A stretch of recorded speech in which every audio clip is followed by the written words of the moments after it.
पालघर जिल्ह्यात युरिया खताच्या काळा बाजाराचा प्रकार उघडकीस आला आहे.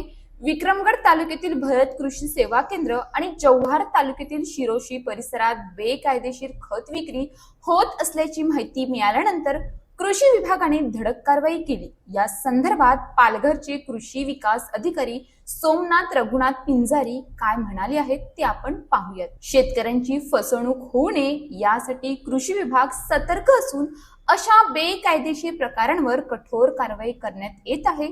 तसेच संबंधितांवर कायदेशीर कारवाई सुरू असल्याची माहिती त्यांनी दिली आहे.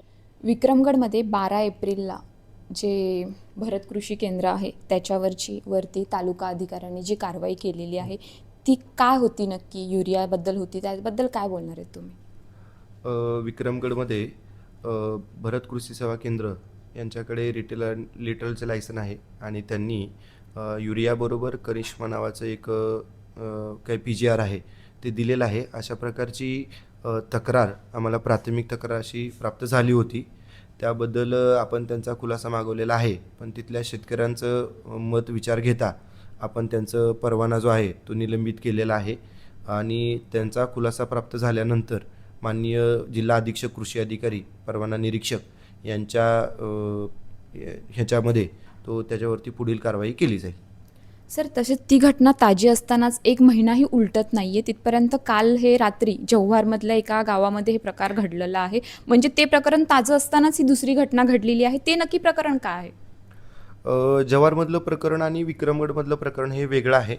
जव्हारमध्ये काल ओम साई फर्टिलायझर ही एक गुजरातमधली फर्टिलायझरची एक कंपनी आहे आणि त्या कंपनीने आता कीटकनाशके कायदा, बियाणे कायदा, खते कायदा यानुसार कोणतीही खते ही बाहेर विकता येत नाहीत किंवा म्हणजे जे परवानाधारक निविष्ठा विक्रेते आहेत त्यांनाच ती विक्री करता येते, परंतु त्या फर्टिलायझर कंपनीने काहीतरी बाहेर विक्री केलेली आहे अशा प्रकारचं आम्हाला रात्री 8च्या सुमारास समजलं. त्यानंतर आमच्या यंत्रणेने, तालुकास्तरीय यंत्रणेने आम्हाला कळवल्यानंतर त्या ठिकाणी सर्व आमचे कृषी अधिकारी त्या ठिकाणी गेलेले आहेत. त्यांनी पंचनामा केलेला आहे. तिथं जी गाडी होती आणि त्याच्यामध्ये जो माल होता तो सगळा जप्त केलेला आहे व त्यांचा पंचनामा आणि त्यांच्यावरती कारवाई करण्याचं काम आता सुरू आहे.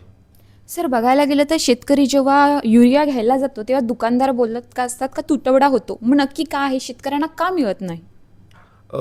आता सध्या जर बघितलं तर आणखी आपल्याकडे खरीप सीझन सुरू झालेला नाही आहे, त्यामुळे थोडंसं आता सध्या युरियाची खूप कमतरता नाही आहे. जिल्ह्यामध्ये आवश्यक तेवढा युरिया उपलब्ध आहे, पण खरीप सीझनमध्ये काही वेळा आपल्याला तुटवडा निर्माण होतो. पालघर जिल्ह्यामध्ये रेक नसल्यामुळे बाय रूट युरियाचा सप्लाय होतो आणि बाय रूट गाड्या येत असतात.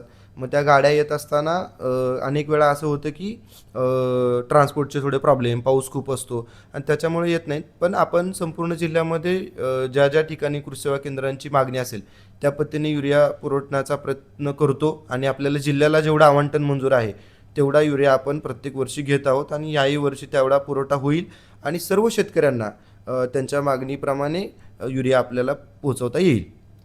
तुमचं कृषी डिपार्टमेंट म्हणून पुढे काय करणार आहे का? पालघर जिल्ह्यामध्ये अशा घटना घडत आहेत त्यामुळे तुम्ही दुकानदारांशी बोलणं किंवा काही ह्या घटना कशा रोखता येतील त्या संदर्भामध्ये काय? तसंच युरियाचा काळा बाजार होत असतो. सर, ही प्रथम घटना नाही आहे. ह्याच्या अगोदर सुद्धा युरियाचा काळा बाजार हे नेहमीच बातम्या आपल्याला कानावर ऐकू पडतात. मग ते काय प्रकरण आहे? युरियाचा काळा बाजार असा हा आपल्या जिल्ह्यामध्ये ज्या शेतकऱ्यांच्या शेतकऱ्यांच्या हिश्श्याला जो युरिया येतो त्या युरियाचं काळा बाजार आपण कृषी विभाग म्हणून न होण्यासाठी 100% प्रयत्न करत असतो. अनेक वेळा काळ्या बाजारचा युरिया हा बाहेरून कुठून तरी गुजरात, नाशिककडून आलेला आपल्याला आढळलेला आहे, पण जिल्ह्याच्या शेतकऱ्यांसाठी आलेला युरिया हा आपल्या तालुकास्तरीय कृषी गुणनियंत्रण यंत्रणा आणि जिल्हास्तरीय कृषी गुणनियंत्रण यंत्रणा यांच्या माध्यमातून आपण कुठेही प्रकारे शेतकऱ्यांचा हिश्श्याचा पालघर जिल्ह्याच्या मंजूर झालेल्या आवंटनाचा युरिया हा काळ्या बाजारामध्ये विकला जात नाही याची आम्ही कृषी विभाग म्हणून 100% दक्षता घेत असतो. त्यासाठी पोलीस प्रशासनाची पण आपण वेळोवेळी मदत घेतो आणि त्यामुळे आपण आपला जिल्ह्याला आवंटन असलेला युरिया हा 100% शेतकऱ्यांनाच मिळेल यासाठी कृषी विभाग म्हणून आम्ही 100% प्रयत्नशील आहोत. सर, जी आत्ता तुम्ही 3 ते 4 दिवसा अगोदर 14 कृषी विभाग दुकानांवर कारवाई केलेली आहे ती कसल्या संदर्भामध्ये कारवाई केलेली आहे?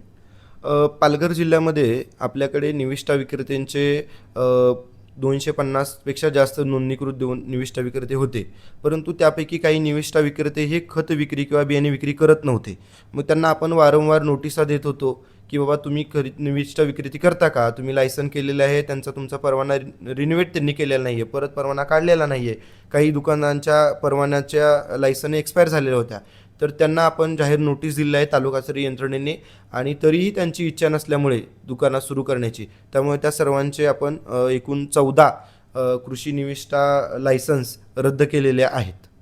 अशाच ताज्या बातम्यांसाठी आमच्या न्यूज पोलीस रिपोर्टर चॅनलला लगेच सबस्क्राईब करा आणि बेल आयकॉन दाबायला विसरू नका.